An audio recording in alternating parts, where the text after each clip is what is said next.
Halo warga-wargi Jagat Sukmo, kembali lagi di channel kita dalam segmen Teror Temuan Horor.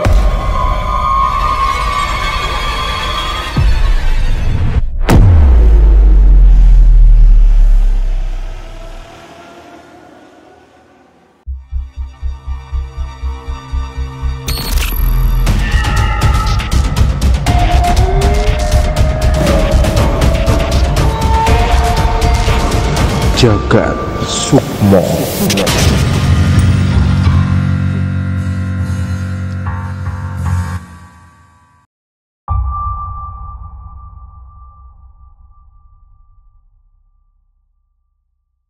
Di temuan horor kali ini, gue menemukan sebuah cerita horor langsung dari Instagram. Ya, jadi ini menceritakan tentang seorang ibu dan anak. Anaknya ini yang menceritakan kisah ini. Oh, yang ceritain si anak. Si anaknya namanya Ani. Ya. Ibunya bernama Tri.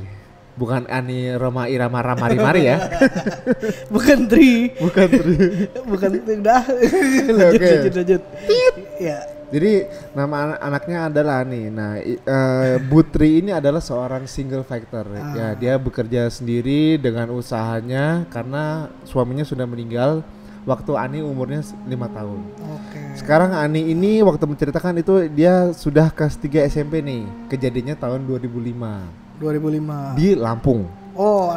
Jadi dia langsung menyebutkan nama kotanya sendiri, dia berasal dari Lampung. Ya. Nah, karena jadi Ani dan ibunya ini, Bu Tri ini adalah dua orang yang tidak punya rumah. Jadi mereka ngontrak nih ceritanya lebih. Iya. Kontrak. Dan karena keuangannya makin menipis dan makin sulit hidupnya, akhirnya ibunya ini memutuskan untuk mencari kamar kos-kosan. Kos ya. Jauh lebih murah kan? Ya. Daripada ngontrak. Akhirnya dicarilah kos-kosan di sekitar Lampung itu. Dapatlah satu kamar kos-kosan. Posisinya ada di pojok pasar besar di kota Lampung, dia bilang itu. Nggak tahu namanya apa karena dia tidak menyebutkan. Di pojok pasar, jadi tempatnya itu ramai lah. Nah, ini kamarnya ini karena saking murahnya ya, jadi tempat posisinya dan kondisinya itu di pojok pasar dan disekat dengan triplek. Oh, jadi langsung berbatasan langsung sama pasar ya. Udah gitu bukan tembok apa, lembab banget berarti tuh ya. Bisa lu bayangin lah kayak gimana ya. Nah, cocok lah harganya nih, udahlah terpaksa dengan berat hati pindah dari kontrakan menuju kos-kosan yang apa adanya. Nah, kos-kosan ini dimiliki oleh seorang mbah, biasanya dipanggil mbah, seorang nenek. Iya.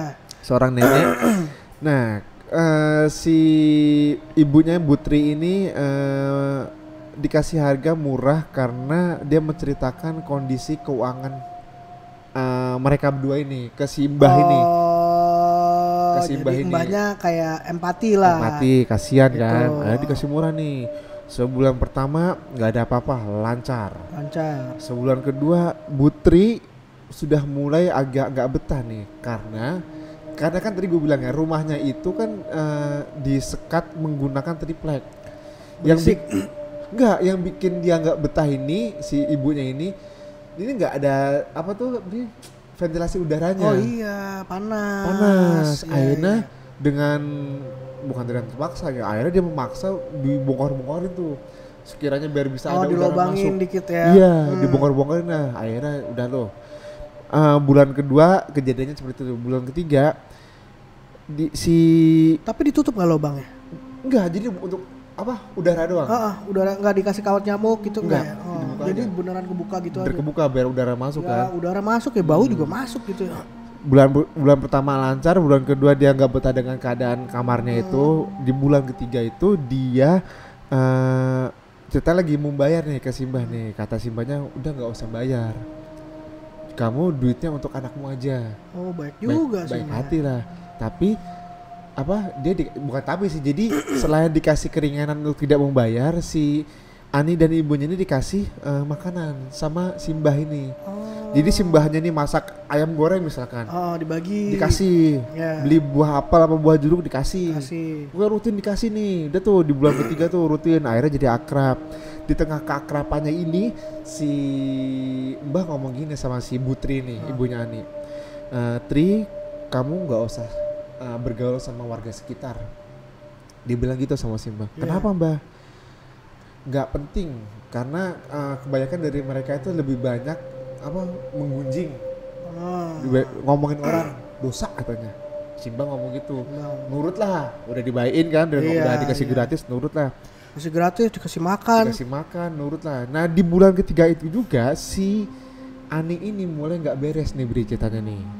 Gimana gak beres? Jadi suatu hari si Ani ini diantar sama sama ibunya ke sekolah. Diantar sama ibunya sekolah. Begitu di tengah jalan lagi ngobrol asik itu tiba-tiba si Ani itu pingsan tanpa sebab. Dia nggak punya sakit sebelumnya. Nggak punya sakit, sehat walafiat. Di tengah jalan pingsan. Dibantulah sama jadi udah dekat sekolah nih, dibantu sama pedagang-pedagang yang ada di sekitar sekolahnya ini nih. Dipinggirin sampai sadar nih. Gitu terus, jadi rutin gitu, sering lah intensitas si Ani pingsan itu sering. Di jalan gitu tapi di jalan, dadakan. Anaknya? Oh itu anaknya ya tadi. Anaknya si Ani ini. Ibunya gimana? Ibunya enggak dibawa ke dokter maksudnya? Setelah itu dibawa ke dokter, di dokter itu dinyatakan anak ibu sehat walafiat, enggak kenapa-kenapa nih, udah nih. Tapi semenjak jadi si ibunya nih, si Butri ini dia mulai curiga nih, kok anak gua dikasih makan bukannya makin sehat, bukan makin seger, tapi makin ini nih beri apa namanya, kurus, jadi sakit-sakitan. Tapi diperiksa secara medis nggak ada yang salah, sehat semua. Dah di bulan ketiga itu seperti itu. Akhirnya di bulan keempat itu si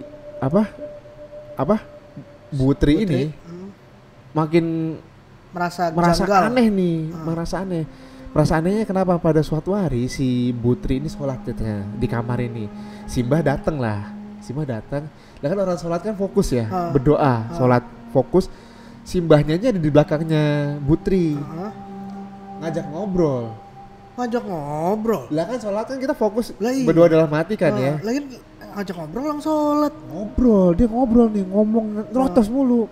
Ngomong yang diomongin apa? Enggak tahu, pokoknya ngomong aja nih. Selesai sholat si Butri ini menegur Simba, Mbah, aku kan lagi sholat, jangan diajak ngobrol, nggak apa-apa, biar kamu bacanya nggak fokus.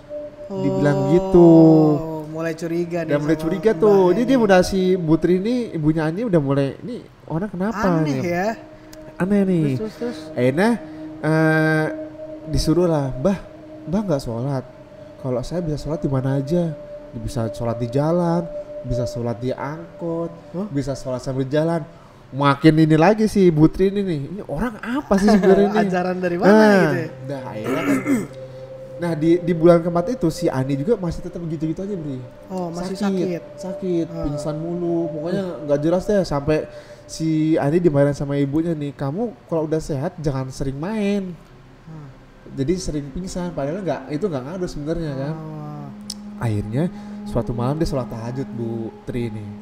Dia sholat tahajud, dia minta sama Tuhan ditunjukin jalannya ini kenapa nih saya sama Ani nih, sama anak saya ini kok kondisinya seperti ini dan bikin saya tuh nggak betah. Dia tuh delalah tuh apa ya? Tiba-tiba setelah sholat tahajud itu lampu hujan deras. Di situ hujan deras lah ya. Bocor. Pas banget di atas kasurnya. Bolong lah. Akhirnya Ani sama ibunya ini tidur nggak di kasur, lesehan di bawah. Aduh kasihan. Lesehan di bawah dalam keadaan hujan terus bocor. Banjir kamarnya kan. Besok pagi terang, dia minta tolong sama tetangga namanya Pak Yadi. Nah Pak Yadi ini diminta tolong untuk ngecek ke atas nih. Pak Yadi tolong dong gentengnya digeser, ditutup lah bolongnya itu. Udah Pak Yadi ke atas, Butri di bawah. Pak Yadi ngomong gini pas di atas genteng, Butri ini ada tas warna kuning, punya ibu bukan? Hah? Tas kuning? Saya nggak punya tas kuning. Turunin aja Pak, siapa tuh punya orang nyangkut kali, dilempar ke atas. Diturunin lah sama Pak Yadi nih, genteng udah beres, Pak Yadi turun bawa tas kuning itu, dibongkar lah mereka berdua nih ceritanya nih. Isinya? Kain kafan. Aneh kan loh, bingung kan? Ada kain kafan. Jadi kain kafan itu udah ya satu paket lah, lengkap. Lo tahu ukurannya untuk siapa? Untuk anak-anak ternyata, bukan untuk orang dewasa. Udah masuk kan lo ya? Iya. Untuk anak-anak. Nah, udah tuh Pak Yadi tuh bukan nenangin Butri, udah Bu mungkin ini punya siapa punya gitu. Orang ya. Dia nggak mau dikasih ke Bu Tri, Bu ini saya kasih tas ini sama kafannya, dia pergi. Nah maksudnya Bu Tri ini mau ngasih duit nih, makasih udah ngasih ini kan, bantuin. Gak mau, kabur dia.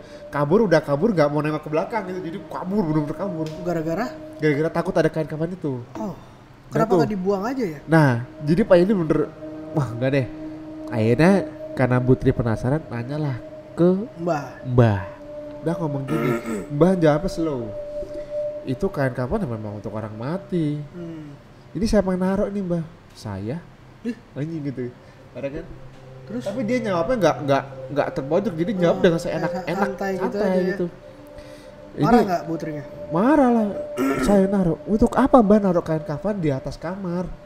Ya, nama juga untuk mengingat kematian kita, ngomongnya begitu alasannya awalnya. Aneh tuh si Mbah ya. Nah, udah gitu, terus karena nggak betah nih ya si Bu Tri ini, akhirnya dia memutuskan untuk cabut nih Bri. Pindah. Cabut ke rumah ibunya.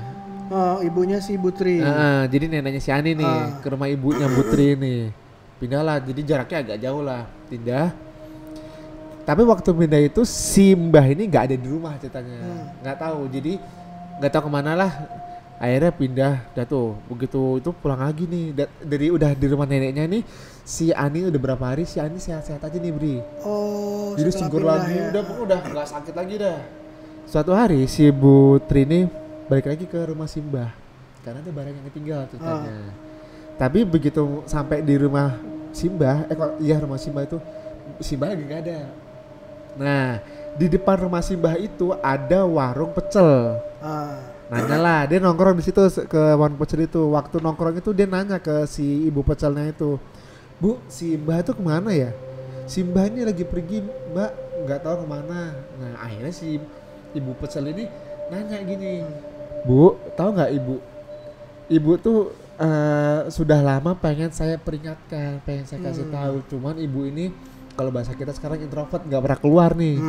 Karena kan sebelumnya udah diperingatin Simbah kan untuk tidak keluar. Gak usah ngomong-ngomong sama orang. Akhirnya diceritakan loh, kenapa emang Bu? Ibu tahu nggak? Ibu itu di kamar ibu di atasnya itu ada wanita yang oncang-oncang kaki, dia bilang gitu. Setiap malam. Terus di rumah ibu itu ada sosok, dia bilang ada sosok bayangan hitam, ada di rumah ibu terus. Dia bilang gitu. Jadi warga ngelihat penampakan lah di rumah kosan. Ya mungkin yang di warung pecel itu kali ya, si ibu pecel itu ngomong gitu. Dan ibu tahu nggak, anak ibu itu tuh diglendotin cewek kurus. Dia bilang gitu. Saya mau ngomong, cuman ibu nggak pernah keluar dan ibu nggak pernah, jadi istilahnya kayak nggak pernah ngeliat ke arah warung pecel saya. Jadi saya nggak ada kesempatan untuk ngomong. Toh waktu ibu kita pernah berhadapan, kata ibu pecel itu. Waktu kita berhadapan, saya mau ngomong nggak bisa. Ternyata tuh kayak dibungkam gitu loh Bri. Si warga ya? Itu kayak dibungkam. Berarti Mbah itu orang bisa disebut dukun juga kali ya? Enggak. Nah, usut ternyata si Mbah itu adalah melakukan pesugihan. Sampai si Ani cerita kisah ini, dia nggak tahu pesugihannya apa. Karena setelah dia pindah, setelah sekian lama ini, ternyata warga di sekitar Simbah ini sudah tahu nih Simbah ini melakukan pesugihan. Pengen gerebek, cuman kan kalau nggak ada bukti. Benar. Kan. Akhirnya ya udah didimin aja kan. Nah setelah sekian lama si Bu Tri ini dapat info dari ibu pecel. Simbah ini sudah tidak tinggal di situ. Sudah pindah ke rumah anaknya. Jadi dia punya 2 anak nih, teman udah pisah sama mbahnya kan. Akhirnya pindah ke anaknya. Dan katanya kondisi terakhir Simbah itu sakit keras. Dan akhirnya meninggal. Mungkin ada syarat tumbal kali ya. Tadinya si Ana yang mau dijadiin tumbal, Ani. Cuman mungkin si ibunya sadar kali ya. Sadar nggak jadi tumbal, akhirnya sakitnya ke si Mbah. Mental. Dan ternyata, potong nih. Jadi sebelum Ani dan Bu Tri ngekos di situ, ada sebelumnya ada keluarga kecil, suami istri dan 1 anaknya masih umur 7 bulan. Waktu itu juga kondisi sama, dikasih makan, dikasih kos murah, sampai anaknya meninggal Bri. Aduh. Umur 7 bulan. Nah, lu tahu apa yang dilakukan Simbah itu? Mintanya apa ke 2 orang ini? Anaknya dikuburin di samping rumah, samping kos aja. Karena alasannya apa? karena anak kamu udah kayak cucuku sendiri. Bener. Jadi ada makam di sebelah kamar makam kos. Anak itu ya. Iya. Ya benar sih mungkin ya teori gua ya. Itu kayaknya sih dijadiin tumbal. Pesugihan tumbalnya tuh anak-anak yang ngekos di situ. Iya. Kayaknya emang di insertnya tuh anak-anak kecil. Makanya dikasih makan biar apa mungkin ya biar. Kalau kata gue sih kasih makan tuh kayak buat tanda kali ya. Oh, sinyal sama yang ngambil nih. Ambil aja gitu kali ya. Itu tuh makanannya di dia tuh gitu. Iya bisa jadi. Gila ya. Gitu. Makanya harus kalian ya kalau lagi nyari-nyari kosan atau kontrakan gitu ya. Mesti curiga tuh kalau memang harganya bukan harga pasaran ya. Iya benar. Iya kan? Kalau bisa mesti ditanya dulu sama orang-orang sekitar lah. Jangan introvert banget. Iyalah. Ya, harus bersosialisasi, harus tanya. Karena mungkin ada info-info sejarah-sejarah dari tempat tinggal itu. Yang sejarahnya itu. Iya, yang kita nggak tahu dan orang sekitar tahu. Jadi kan kita ke info gitu ya paling nggak. Jadi kita tahu duluan. Jadi itu bisa jadi bahan pertimbangan kita apa kita benar mau. Tapi kan kalau kayak kondisinya Putri sama ini kan emang udah sangat terdesak kali Bri ya. Mungkin ya. Dapat harga murah banget, dikasih gratis ujung-ujungnya. Betul, dikasih gratis, kasih makan lagi. Tapi kan kalau imbalannya nyawa ya sebenarnya enggak. Jadi siapa yang mau? Warga sekitar situ udah tahu. Iya, emang kadang-kadang sih yang kayak begitu-gitu tuh memang gimana ya, susah ya buat dideteksi dan maksudnya bukan ada buktinya soalnya. Sementara nggak jarang mereka menumbalkan orang-orang yang tidak bersalah. Ya nggak tahu apa-apa kan? Nggak tahu apa-apa. Tiba-tiba mati sia-sia. Gitu. Aduh, ngeri sih, cerita lu ngeri sih. Gitu sih menurut cerita dari gua, temuan dari gua. Demikian. Terima kasih. Thank you, Adit.